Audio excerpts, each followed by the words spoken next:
মানসিক শক্তি। আমরা বললাম যে কষ্টটা কোথায়, শেষ হয়ে গেল তখন তো কষ্টটা। আপনি ঠিকই বলেছেন যে কারণ আপনি তো আর সেনাবাহিনীতে চাকরি করতে চান না, আপনি একটু প্রশিক্ষণ চান আপনার দেশকে স্বাধীন করার জন্য, এবং আপনার ভিতরে এই দেশকে স্বাধীন করার যে রাজনৈতিক উপাদানগুলি তার সবগুলি আছে। কাজে অত্যন্ত সঙ্গত কারণে একজন প্রফেশনাল সেনাবাহিনী। আবার একটা আশ্বাসের দিক থাকে, যেমন আমাদের হচ্ছে যে স্টেন গান, 3 ইঞ্চ মর্টার পর্যন্ত আমাদের অ্যালাউড ছিল, এর পরে ছিল না। এখন তখন মনে হচ্ছে যে তাহলে এলএমজি 3 ইঞ্চ মর্টার, কিন্তু আমরা হ্যাঁ, কিন্তু আবার যখন আমরা এখানে মানে দেশে চলে আসলাম মানে যুদ্ধক্ষেত্রে, তখন দেখলাম যে ওইটাই হচ্ছে আসলে প্রয়োজন বেশি তখনকার বিবেচনায়। কারণ কনভেনশনাল আর্মির যে সাপোর্ট সেটা তো পরে। আমি মানে আমরা এই পর্বে প্রায় শেষ পর্যায়ে, আমি ডক্টর আমানুল্লাহ আপনাকে দিয়ে এই প্রশিক্ষণের সময়ের মানে একটি অভিজ্ঞতা, মানে আপনাদের কাছে হয়তো সেগুলি একেবারেই সাধারণ, কিন্তু আপনারা ছবির 3 জন মানুষ এক জীবন্ত হয়ে আমাদের সামনে কথা বলছেন, এবং এই প্রজন্মের অনেক মানুষ, অনেক তরুণী এই অনুষ্ঠানটি দেখছে। তারা হয়তো কল্পনাই করতে পারবে না যে আপনারা কোন পরিস্থিতিতে কিভাবে আপনাদের প্রশিক্ষণের সময় কেন আপনার যদি ছোট্ট একটা অভিজ্ঞতা বলেন। 3 জনের কাছ থেকে ছোট্ট একটা ঘটনা। ওখানে একটা শব্দ আছে মানে গেরিলা ট্রেনিং, ক্যামোফ্লেজ। এই ক্যামোফ্লেজটা সবচেয়ে কঠিন জিনিস। ক্যামোফ্লেজটা কি? মানে ক্যামোফ্লেজ থেকে মানে এমন এক জায়গায় এমন পরিবেশে আপনি অবস্থান করবেন যে বাইরে থেকে বুঝতে পারবে না যেখানে কেউ আছে। এবং এই ক্যামোফ্লেজের সময় যদি আপনার সামনে যে সাপ, বিচ্ছু বা জোক বা কোনো কিছু যায়, তখন কোনো কিছু আওয়াজ করতে পারবেন না। তাহলে আপনার ক্যামোফ্লেজ করলে আপনি যে কোনো সময় মৃত্যুর বরণ, নড়াচড়া করলেই তো আপনাকে। এখন এই ক্যামোফ্লেজ করার সময় দেখা যেত যে আমরা যেখানে ট্রেনিং নিতাম গভীর জঙ্গল, মানে সেটা যে জায়গাটা, আসামের যে জায়গাটা খুবই গভীর জঙ্গল, মানে একটা গাছের পর যদি কেউ হারিয়ে যায় তাহলে ঘন জঙ্গলের তাকে আর খুঁজে পাওয়া যাবে। অভিজ্ঞতাটা শুনি কি হলো পরে। ওখানে আমরা ক্যামোফ্লেজ করার পরে ওই যে আমাদের ওস্তাদ বলতো যে আমরা যখন একটা গ্রুপ যাবে আর একটা গ্রুপ ক্যামোফ্লেজ করবে, তো ওই সময় যেন কার ভবিষ্যৎ থেকে বন্দুক থেকে মানে রাইফেল থেকে যেন ওই আপনার গুলি বের নয় আসে। এর মধ্যে একজনের গুলি বের হয়ে আসলো। তো আসার পরে মানে অল্পের জন্য আমাদের ওই যে ওস্তাদ ছিলেন সে মানে রক্ষা পায়। তো এখন ওস্তাদ পরে বলে যে দেখো তোমরা যদি ক্যামোফ্লেজ যেভাবে করতেছো বা তোমরা যেভাবে যাচ্ছ মানে ট্রেনিং এ, যুদ্ধের সময় যদি এরকম হয় তাহলে তোমরা মৃত্যুবরণ ছাড়া তোমাদের কোনো রক্ষা নেই। মাহফুজ্জামান, আপনার একটা অভিজ্ঞতা, আপনি তো দলনেতা ছিলেন, কাজে আপনার নিশ্চয়ই অনেক অভিজ্ঞতা আছে। আমার অনেক অভিজ্ঞতা আছে। আমি ঠিক যুদ্ধ সংক্রান্ত না, আমাদের আসলে ওদের ক্যাম্পটা তো খুব পাহাড়ি এলাকায়, তো ওখানে গোসল টোসল করার কোনো জায়গা ছিল না, একটা ছোট্ট ডোবার মতো ছিল। তো ওখানে আসলে আমরা পারত পক্ষে, এমনকি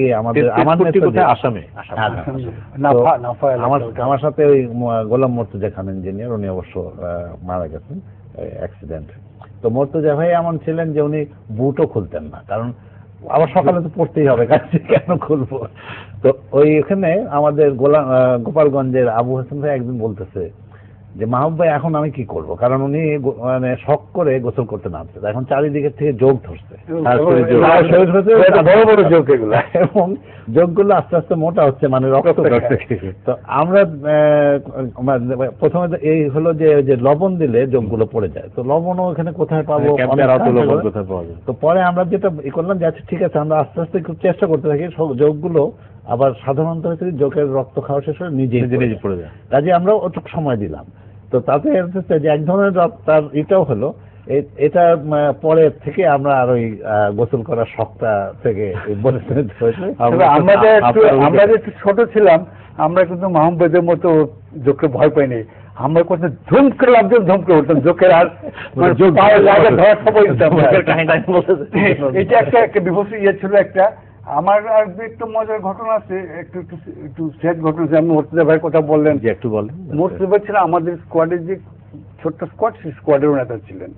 তো আমরা প্রথম যেদিন যাই তেজপুরটা কিন্তু মানে পাহাড় হিমালয়ের কাছাকাছি উঁচা, তো একটু ইয়ের ব্যাপার, একটু রেসপিরেশনের ব্যাপার, ইয়ের ব্যাপার। আর মর্তুজা খুব সিগারেট খেতেন।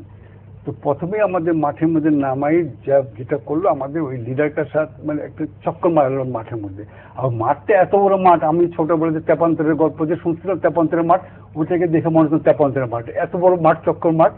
তো চক্কর দিয়ে আসলাম, মাঠটা ঘুরে আসলাম, ঘুরে এসে পিটি করতে বলছে লিডার কা সাথ শুরু কর। তো মোর্তজা ভাই আস্তে আস্তে শুরু করবে, বলতো লিডার আস্তে আস্তে পড়ে গেল, লিডার পড়ে গেল, লিডার পড়িয়ে গেল, মানে মাঠে শুয়েই পড়লো লিডার। তার কারণ যে মোর্তজা ভাই ইয়ে করতে রেসপিরেশন প্রবলেম হয়ে গেছে, যাক পরে ওঠা হলো। আর ট্রেনিংটা যেটা ছিল খুব ইন্টেন্সিভ ট্রেয়ার, আমাদের থিওরিটিক্যাল প্র্যাকটিক্যাল সবই, এবং এই যে এলএমজি খুলনা জন্য খোলা লাগানো, ইয়ে করা, ফুল ইয়ে করা, পরিষ্কার করা, ইয়ে করে একটা পূর্ণাঙ্গ ট্রেনিং, যাতে আমাদের কারো কিন্তু মুখাপেক্ষি হতে না হয় সেই জন্য ট্রেনিং। গ্যানেট, তারপর প্লাস্টিক, এক্সপ্লোসিভ, ববিট ইয়ে করে, ট্যাপ করে, এমবুশ করে, গাড়ি ফেলে গাড়িকে ইয়ে করা, যাবতীয় ট্রেনিং। আর একটা একটু ভয়ঙ্কর ট্রেনিং ছিল, একটা ঘোষ কাচা, রাতের বেলা মানে একটা কোথাও হাঁটতে হবে, শব্দ হবে না, অন্ধকারের মধ্যে যেতে হবে, টার্গেট দিয়ে দেবে, যেতে হবে অন্ধকারের মধ্যে, নাইট ওয়াকিং, নাইট ওয়াকের। এবং এটা বলছে যে এটা ওরা তো হিন্দি ট্রেনিং বলতে হবে, ঘোষ কাচা, মানে ভূতের মতো যেতে, ভূত যেভাবে হাতে শব্দ হয় না সেভাবে চলতে হবে। তো ওখানে ছেড়া দিচ্ছে যেতেছি, এর মধ্যে ওই ইয়ের মধ্যে জঙ্গলের মধ্যে পাহাড়ি একদম মানে ওই যে কিছু মানে থুতরা বুড়ি হাতে ইয়েওয়ালা, ওই দেখে মানে নর্মাল অবস্থায় এখন দেখলে হয়তো মনে করতাম ভূত টুত কিংবা মনে করতাম, কিন্তু তখন ভয় পেয়ে পাই না, ওইটা রাইফেল আছে সঙ্গে, কামে আমার হাতে রাইফেল আছে। তো ওইটা দেখলো এর একটু একটু ভয় মানে ছক্কা খাওয়ার মতো অবস্থা। আর একটা মজার ঘটনা হচ্ছে, আমাদের গোপাল নামে, গোপাল আমাদের গিয়েছিল যাদবপুরের গোপালের একটা প্রবলেম ছিল, গোপাল চোখ বন্ধ করতে টার্গেট করেছে, চোখ বন্ধ করতে পারে না। এখন ওস্তাদ নাম সরি আনফর্চুনেটলি আমি অকৃতজ্ঞ, নাম ভুলে গেছি, আর সবাই বলতে খুব ইয়ে ছিল, টিক টিক ইয়ে খুব মানে এরকম ইয়ে, তো বলতে আরে আপ ক্যা কোই কলেজ में कोई लड़की कोई आंख नहीं मेरा, তখন অনেক কি করলো, টার্গেট করেছিল, পরেও গাম সজ্জিয়ে চোখ এভাবে পেতে তারপরে করলো। আর ও খুব ভয় পেতে আমার উপর সে উঠে উঠছে, হাসান ভাই আসতেছে। তো এই খুব মানে আমি খুবই আনন্দিত যে আজকে আমরা খুব হাসি খুশি উচ্ছল একটা পরিবেশে এই স্মৃতিগুলি চারণ করছি, কিন্তু কি কঠিন সময়ে এবং কি বয়সে আপনারা এই দায়িত্বটি পালন করেছেন। আমরা একটা ছোট্ট বিরতির পরে এসে আপনাদের আরো কথা শুনবো এবং আমরা আবার ছবির প্রসঙ্গে ফিরে আসবো। প্রিয় দর্শক, আপনারা দেখছেন গ্রামীণ ফোন 0 আওয়ারের বিশেষ পর্ব। আমরা কথা বলছি 1971 সনের আমাদের যে মুক্তিযোদ্ধা, 3 জন সদ্য কৈশোর উত্তীর্ণ 3 মুক্তিযোদ্ধা, যারা আজকে পরিণত মানুষ, যাদের ছবি ইতিহাস হয়ে আমাদের কাছে সাক্ষী হয়ে আছে, ইতিহাসের উপাদান হয়ে আছে। এই 3 জন মুক্তিযোদ্ধাকে আমাদের সামনে পেয়েছি, ডক্টর আমানুল্লাহ, জনাব মাহবুব জামান এবং জনাব আমাদের হাসান ভাই। এই 3 জনকে আমরা পেয়েছি, আমরা তাদের সঙ্গে কথা বলছি। আমরা একটা ছোট্ট বিরতিতে যাব, বিরতির পরে এসে আরো একটু কথা শুনবো তাদের কাছ থেকে এবং আমরা এই ছবির প্রসঙ্গে আরো